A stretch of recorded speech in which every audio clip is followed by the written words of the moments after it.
one of the most frequent questions that I get, Nick, is that if these treatments are so good, why does my doctor not know them?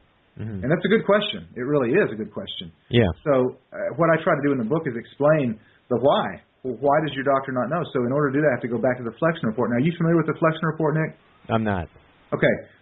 This is the most important history lesson that anybody that's listening to the show is going to get, because this explains why we are where we are.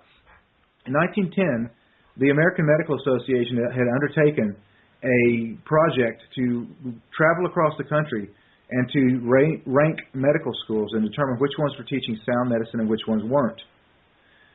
The project was going nowhere until they enlisted the help of Rockefeller and Carnegie, because they were running out of money. The AMA was actually a very impoverished organization at that time, and Rockefeller and Carnegie had deep pockets. So they agreed to fund this project to go ahead and rank all of the medical schools. The caveat was that they could set the criteria for the ranking. And so what did they do to set, what was their criteria to determine which medical schools were teaching sound medicine? Well, Carnegie and Rockefeller were tycoons, right? Rockefeller owned Standard Oil and several chemical companies at that time. He wanted to monopolize the chemical industry, which later became the pharmaceutical industry. His mantra, or his axiom that he lived by, was competition is a sin. So Rockefeller saw this as an opportunity to eliminate his competition in the chemical industry, and so did Carnegie. So what did they do? They hired Abraham Flexner, based upon the recommendation of his brother Simon, who worked for Rockefeller at the Rockefeller Foundation. And they hired Abraham Flexner, who, along with the head of the American Medical Association's Council on Medical Education, traveled across the country to rank medical schools. Now, the interesting thing, Nick, was that Flexner admittedly knew nothing about medicine, but he's the guy that's ranking medical schools. Well, how could he do that? Well, they had very simple guidelines. The medical schools that were teaching drug-intensive medicine, they got high marks.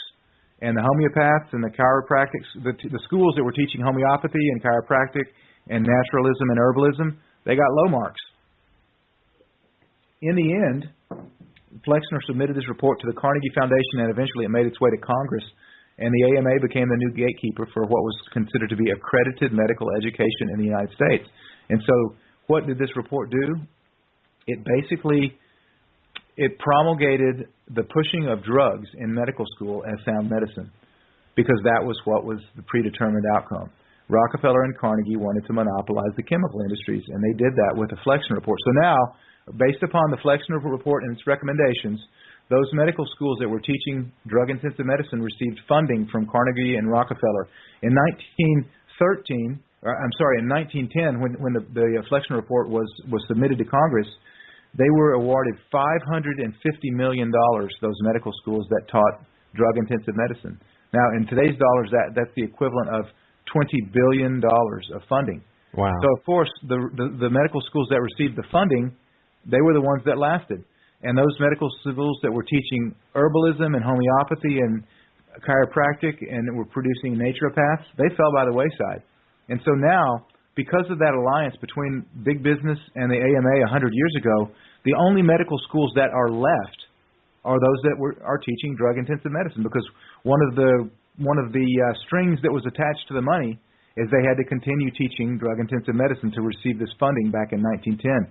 So that's why we are where we are. That's why your doctor knows nothing about naturopathy or herbalism or chiropractic, and that's why they're called quackery, because in 1913, the AMA set up a propaganda department that was the main intention of the propaganda department within the AMA was to demonize anybody that was still teaching homeopathy and herbalism and chiropractic, and to label them as quacks. And so that is why your doctor knows nothing about nutrition, knows nothing about natural treatments.